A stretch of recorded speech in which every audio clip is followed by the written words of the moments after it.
Assalamualaikum warahmatullahi wabarakatuh. Pada kesempatan kali ini saya akan menjawab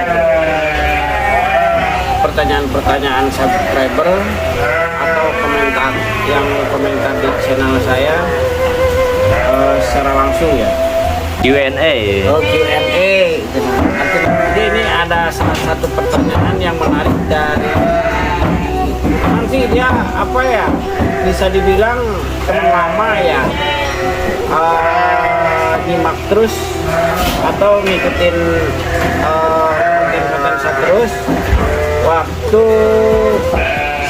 itu teman sekolah ya, satu sekolah SMP. Nah, dia ada komen di channel saya, di akun saya, namanya Om Wahyudi.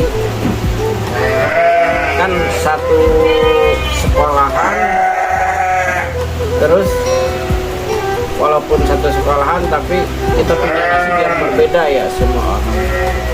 Nah, dia bertanya, kenapa kok bisa sampai ke domba gitu kan? Sementara kita sekolah dulu di sanawiyah gitu kan, bareng-bareng. Tapi kan nggak ada jurusan pertanian atau peternakan, bahkan ke pedagang domba gitu. Ada trading. Mungkin kalau secara garis besar ini nasib aja ya. Untuk kali ini saya akan menjawab kenapa saya terjun ke dunia perdombaan, khususnya domba Garut ya, dunia ternak. Pertama-tama sih yang membuat saya terjun ke dunia domba, usaha domba, itu karena kebutuhan, keadaan. Dulu saya nggak ada ketertarikan ke dunia domba, bahkan saya nggak tahu apa itu domba Garut, ya kan?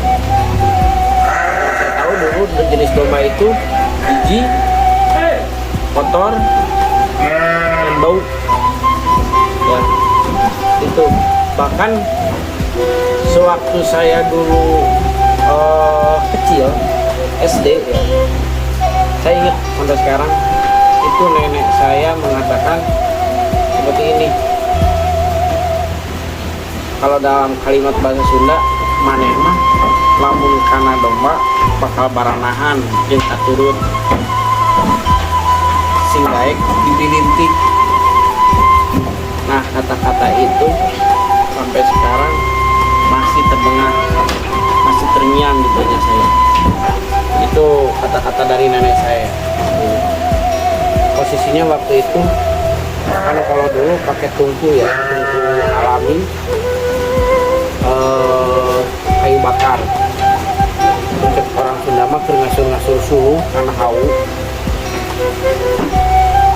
Jadi dia ngelihat apa ya, orang Sunda mah di nasirahnya non aya kulinciran dua, karena gitu. Saya juga percaya nggak percaya gitu, cuma ya pada nyatanya sekarang ya ucapannya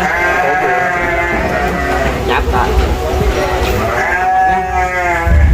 Ada yang mengatakan kalau orang Sunda bilang ucapan orang tua itu seucap nyata sacidu metu, makanya jangan kurang ajar sama orang tua. Hati ketika timpanya itu sama orang tua, sama anaknya itu baru bahaya, saking keselnya. Keluarkan air mata orang tua kita dengan rasa bangga, bukan dengan rasa kecewa. Oke. Ya, pertanyaan Kang Wahyudi itu, Kang Wahyu ya, Kang Wahyu, Wahyu Wong kalau nggak salah akunnya. Kenapa bisa terjun ke dunia domba Garut? Saat itu saya dalam keadaan terpuruk, nganggur, kontrak, punya anak satu. Adik saya ini nawarin, mau nggak jadi sopir apa, sopir baju, dan di salah satu peternakan. Dia supplier ke peternakan ini, supplier ke supermarket ya, Jabodetabek. Nah, di situ saya jadi supir daging karkas ya. Itu nggak tahu itu domba Garut seperti apa. Nah, singkat cerita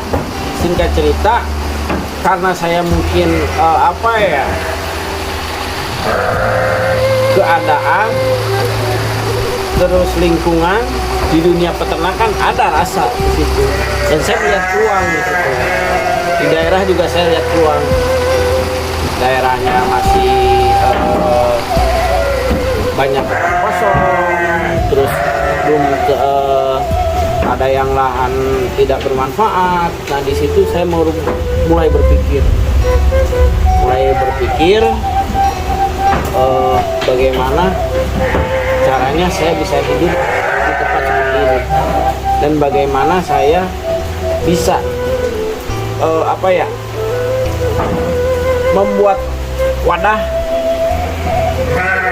untuk masyarakat di sini, penghasilan gitu. Nah, akhirnya saya punya pemikiran ke situ, untuk buka usaha di dunia ternak. Belum terjun ke domba Garut, itu masih kalau motivasi saya itu masih jadi motivasi saya ke depannya mau seperti apa gitu. Nah akhirnya perlahan saya tuangkan. Sepulang saya ngajarin daging, kita pelajari cara fermentasi, silase gitu kan. Terus cara mengukur domba dari dalam segi bobot gitu kan, terus dalam segi penyakit, pokoknya saya pahami lah semuanya gitu kan. Akhirnya pada satu titik tibalah saya memberanikan diri untuk keluar dari peternakan itu. Saya bermodalkan dalam waktu itu 1 ekor domba kambing, 1 ekor kambing. Saya titipkan itu waktu masih kerja ya. Setelah saya punya pemikiran seperti itu, saya langsung saya titipkan ke petani. Dari situ terus sampai tibalah jadi kalau nggak salah 12 ekor induk, 12 ekor, banyak sekali ya. 12 ekor menurut saya pribadi itu banyak. Caranya domba di 12 ekor itu saya dapetin, istri ngedukung, dapat uang arisan dibeliin kambing gitu ya. Terus domba ya, beliin domba terus saya jual. Nah udah 12 ekor kan tuh pada beranak, mikir saya di situ, ini saya tempat nggak punya, sementara kandang udah tidak memadai. Nah di situ barulah saya berusaha. Akhirnya saya dapat tanah ya sekitar 100 meter lah kurang lebih. Di situ saya, kalau di sini kan di kampung ini, terutama di kampung ini ya banyak orang, maksudnya ada ya tetangga yang betul seperti itu menggadaikan tanah gitu. Akhirnya saya gadai, di situ saya bangun, disitulah saya mulai hidup seperti ini gitu. Kapan saya terjun ke domba Garut?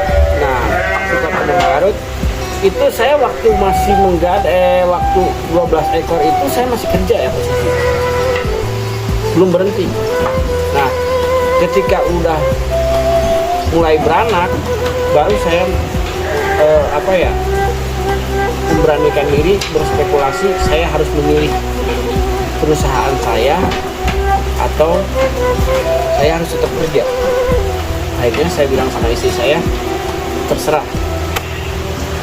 yang namanya rezeki itu Allah yang atur. Adapun kamu kerja ataupun usaha itu hanya syariat atau proses, tetap hakikatnya dari Allah. Yang penting kamu mau berusaha.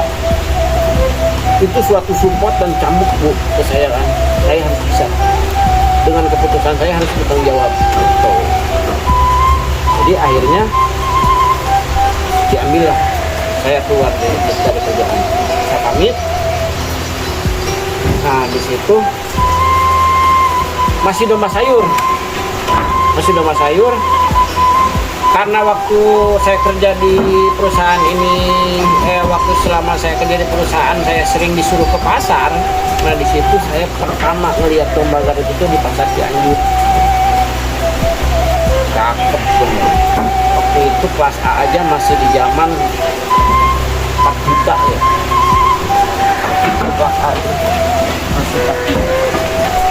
Kalau sekarang wah. Dan memang benar, alhamdulillah peluang yang saya lihat dengan izin Allah ya sampailah pada titik sekarang ini. Itu hanya sepenggal cerita saya ya. Jadi intinya bagi si pemula atau yang mau terjun ke dunia domba atau umumnya dunia peternakan, jangan memikirkan untung dulu, jangan memikirkan profit dulu, jalani aja dulu. Mentalnya dipersiapkan, itu harus siap rugi ya. Rugi dalam segi waktu, mental, dan modal. Tapi kita akan dapat ilmu yang bermanfaat, yang tidak bisa dibayar dengan uang. Gitu. Dan ketika ilmu itu sudah kita dapat, yang namanya profit, ntar orang lain bisa melihat sendiri. Jangan kita yang mengatakan, oh gua nih udah bisa beli ini loh, oh gua nih udah bisa seperti ini loh. Itu nggak usah diomongin, ntar juga kelihatan sendiri. Gitu kan juga orang biar orang yang menilai gitu. Jangan mencoba kita ingin terlihat sama orang lain dengan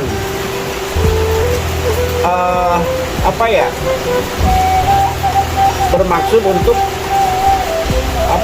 oh gue ini udah bisa loh, nah seperti itu. Tapi punyalah, maksudnya berniatlah untuk biar menjadi motivasi bagi orang lain gitu, bahwa kita berdiri ini dari titik nol, bukan dari warisan atau intinya kita berdiri di atas kaki sendiri lah, harus bisa berdiri di atas kaki sendiri. Dan itu saya pelajari untuk domba Garut. Mungkin next time saya akan bicara lebih detail lagi tentang profil saya. Dan kalau saya bicara tentang profil saya mungkin nggak akan cukup sampai 1 hari ya. Dan ketika ingin jelasnya soal itu, datang aja kanan saya, kita ngobrol-ngobrol. Sepengetahuan saya akan kasih semua apa yang saya tahu. Kalau memang itu bisa menjadi bermanfaat bagi orang lain, kenapa tidak? Karena saya tidak punya harta untuk membantu, tapi saya hanya memberikan pengalaman saya. Mudah-mudahan bisa jadi ilmu buat mereka. Itu bagi yang membutuhkan ya. Itu mungkin sedikit yang saya tahu dari motivasi memulai usaha sampai pilihan itu gak boleh ragu. Itu aja. Oke, dan mungkin itu Kang Wahyu ya, Wahyu. Dan ini ada lagi nih pertanyaan dari, oke, kita ngopi dulu biar nggak ini, biar nggak tegang.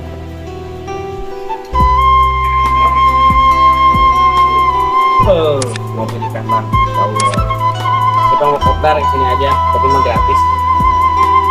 Kalau mau domba bayar. Ini ada pertanyaan dari Siti Aweng, minta nomor HP-nya biar saya bisa pesan. Itu nomor HP saya udah siap di konten saya tulis.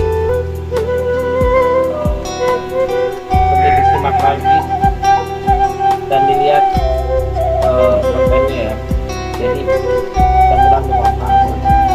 Siti Aweng. Dan ini ada pertanyaan dari khas perkawinan domba Garut secara koloni. Saya bertanya, apa manfaat dan madaratnya sistem koloni? Manfaatnya, kita tidak usah memperhatikan secara detail mana yang birahi, mana yang enggak. Jadi dengan sendirinya dia bisa kawin atau bisa bereproduksi dengan sendirinya gitu. Madorotnya, karena domba Garut ini sensitif atau agresif, kadang-kadang kalau betinanya nggak mau dijah gitu kan, ditandukin, ditumbukin, itu madorotnya ya. Cak Has ya. Oke, sudah saya jawab video ini. Nah, Mbak Kuning Bintang, mantap Kang, berbagi pengalaman anak, sukses terus, amin. Ini ada yang salah tanggap sih. Bukan salah tanggap sih, memang benar. Survei ke kanan Tiara Pam, salah titik Kang, itu sekawinnya di mana? Di Caringin. Nah lagi ya pertanyaannya. Alhamdulillah. Selama ini komen-komennya ini sebenarnya tidak saya saring ya. Komen-komennya itu pure murni semua, tidak ada yang kita saring, tidak ada yang disembunyikan gitu. Mohon doanya mudah-mudahan bisa bermanfaat gitu kan. Jangan hanya dari dombanya, tapi dari videonya bisa bermanfaat di orang lain. Ini ada pertanyaan lagi dari gimana Kang punten nama videonya kedap-kedap betul minimal itu 10 menit. Soalnya asik nonton YouTube Kang Asep. Hatur nuhun Fauzi Firmana. Nah, itu abi dibalas tuh video. Hampir setengah jam, 12 menit. Sok disimak Kang, mudah-mudahan ada bermanfaat Kang ya. Jadi pertanyaannya kurang tarik Kang, ngomongnya pakai mic Kang, kurang keras. Aduh, kalau untuk saya ini kalau di ini kan tadi saya udah bicarakan dari awal, biasa dibilik, jadi dari mana kita mudah-mudahan rezekinya kita kita lengkapi kan untuk operasional kita ya. Update harga stok terbaru di Jepang ini ada juga Aceng Edis.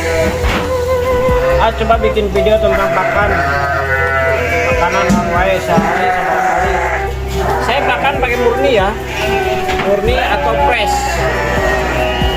Rumput liar dicacah secara manual, langsung saya kasih. Terus ampas tahu tidak difermentasi, tidak apa. Ampas tahu pun langsung tempe saya kasih secara press. Dan itu pemberiannya sore sampai malam. Kalau pagi itu seadanya. Oke. Kali ini mungkin saya cukupkan sekian dulu ya. Saya baca atau saya jawab satu-satu, ini nggak akan beres 1 minggu nih. Asli. Jadi mungkin kesimpulannya dari video-video saya yang berikutnya yang saya upload, mudah-mudahan itu jadi jawaban dari pertanyaan-pertanyaan subscriber atau komentator channel saya. Mudah-mudahan itu bisa menjadi jawaban, karena kritik untuk membangun itu sangat membantu saya ya. Dan jangan lupa banyakin silaturahmi ya, kalau peternak lain tidak harus ke sini, karena ilmu itu bukan milik saya, tapi milik Allah. Mudah-mudahan bisa bermanfaat. Oke, dimanapun selalu berbuat baik. Terima kasih. Salam sejahtera. Indonesia. Jaya terus perlombaan Indonesia, peternak Indonesia, khususnya domba Garut.